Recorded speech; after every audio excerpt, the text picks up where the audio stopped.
Hoje nós vamos discutir a noção de pilha e a noção de fila. São duas noções super importantes em estrutura de dados, porque são básicas, são simples e acabam sendo usadas em muitas construções posteriores que envolvem dados. Ok, vamos começar então falando de conjuntos dinâmicos, que é uma categoria maior do que pilhas e filas e incluem pilhas e filas. Tá, ok? O que é um conjunto dinâmico? Conjunto dinâmico é uma estrutura de dados que permite o armazenamento de um conjunto de elementos e que você pode operar esse conjunto de elementos. Tá? Você pode incluir elementos, você tem uma função chamada inserção, que insere elementos, você tem a função exclusão e a função consulta, que retorna um elemento do seu conjunto dinâmico. Tá? Então você pode tanto inserir elementos no conjunto dinâmico, excluir elementos do conjunto dinâmico ou consultar um elemento do conjunto dinâmico. Um exemplo que a gente já viu em aulas anteriores, e aí dá uma olhadinha aí no YouTube do NES para assistir a série sobre heaps, foi a noção de heap. Heap é um conjunto dinâmico, tá?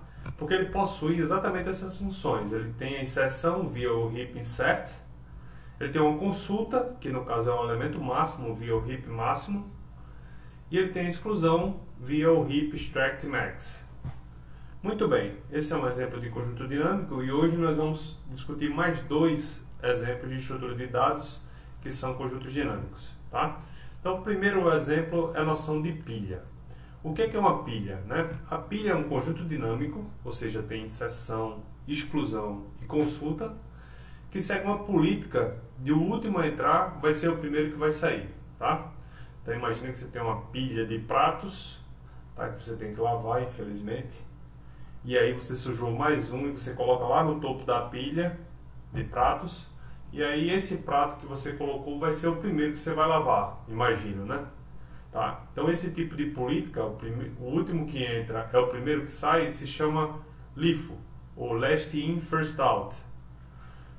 Ok, quais são as operações principais numa pilha? A primeira operação é o push, insere um elemento no topo da pilha. A segunda operação é o pop, remove o elemento do topo da pilha. Tá?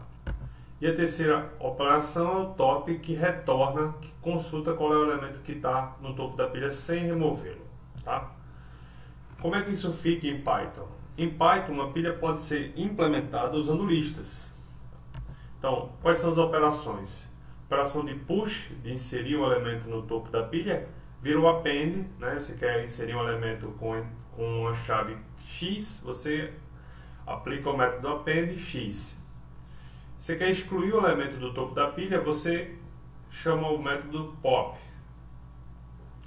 E note que eu não tenho um parâmetro para o pop, porque ele exclui o elemento que está lá. Tá?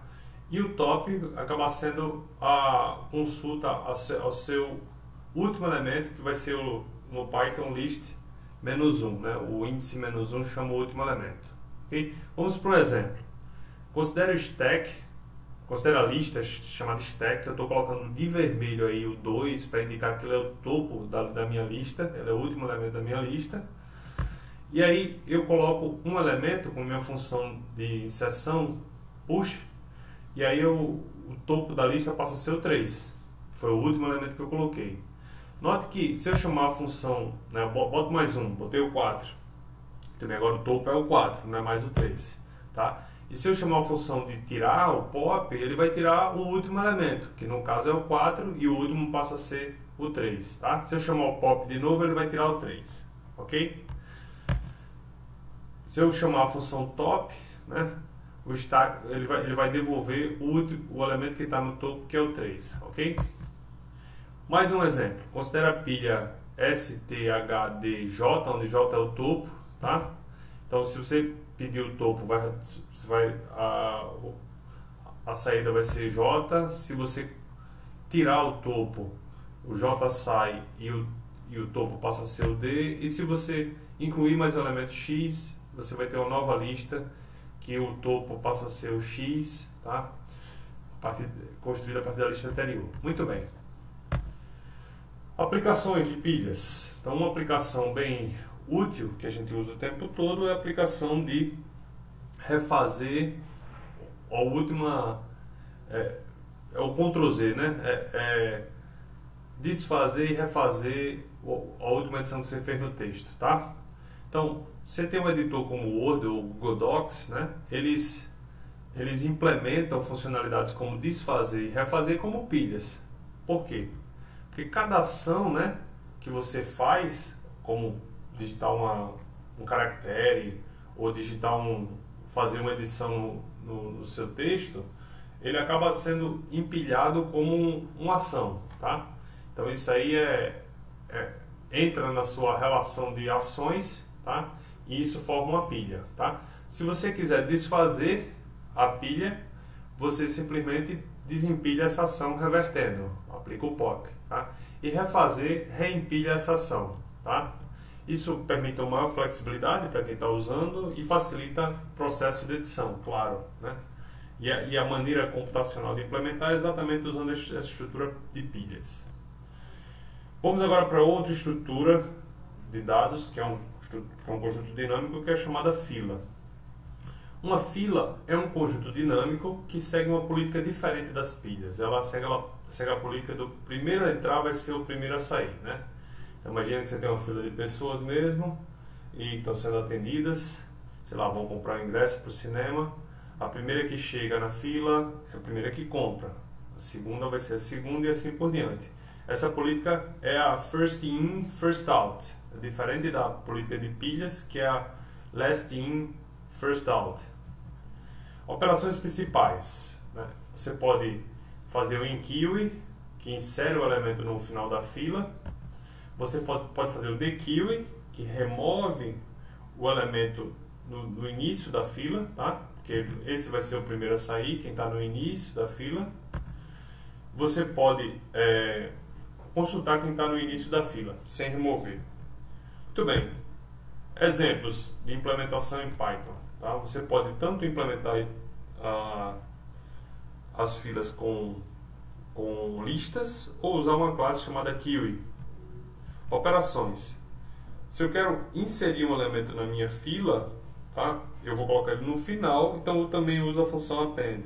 Tá? Eu insiro o elemento x no final da fila usando o append x.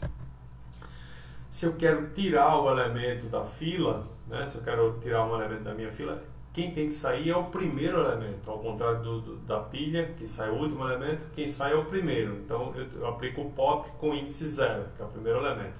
Ou, alternativamente, queue get, sem parâmetros. E se eu quero consultar quem é que está na frente da fila, eu aplico o front, eu aplico o list 0, que vai me dar o meu primeiro elemento, tá? A função front, ela é o list 0, implementada como list 0. Por exemplo, está aí a fila 1, 2. 1 é quem está na frente, tá? Coloco o 3, ela vai para o final. Tiro um elemento, aí tiro o 1, passa a ser o 2, o elemento da frente. Consulto quem é que está na frente. Me retorno o 2, porque o 2 é o que está na frente. Ok? Exemplo de fila, outro exemplo. Considera essa fila, STHDJ, né? E aí se eu quiser listar o front, se eu aplicar a função front nessa lista, vou retornar o S. Se eu tirar um elemento da lista, eu tiro o S, que é o primeiro, e o novo primeiro passa a ser o T. E se eu quiser colocar um elemento na lista, eu coloco o elemento no final, aí está errado, o X está aqui no... Sai daqui, está no lugar errado o X. Sai, miséria. Sai. O X vai entrar aqui no final, ok? E o primeiro, né, continua sendo o S. Ok, não estou conseguindo editar isso aqui, mas fica como exercício para vocês completarem. Aplicação de filas, gerenciamento de processos e sistemas operacionais. Tá? SO aí é sistema operacional. Você tem um processo para ser executado pelo seu processador e o gerenciamento desse processo, né, da execução desse processo, se o seu processador tiver que fazer muitas tarefas, é um processador multitarefa, acaba sendo feito com filas. Tá? Então, você quer gerenciar processos, como é que você faz? Você cria uma fila, né, de de processos que estão prontos para aguardando a CPU, né, atender a eles, tá? Então a CPU atende todos com base naquela fila, atende o primeiro, tá? Depois atende o próximo, depois atende o próximo, e se chegarem mais eles vão entrando no final, tá ok? Isso otimiza a utilização da CPU e facilita a política de prioridade e escalonamento. Relembrando que a gente já discutiu filas um pouco quando a gente falou de queue, de heaps. A gente discutiu inclusive uma fila mais uma fila diferente chamada fila de prioridade, tá? Quem tiver curiosidade, dá uma olhadinha lá. Ok, então se você ainda não se inscreveu no nosso canal, se inscreva e curta nossos vídeos.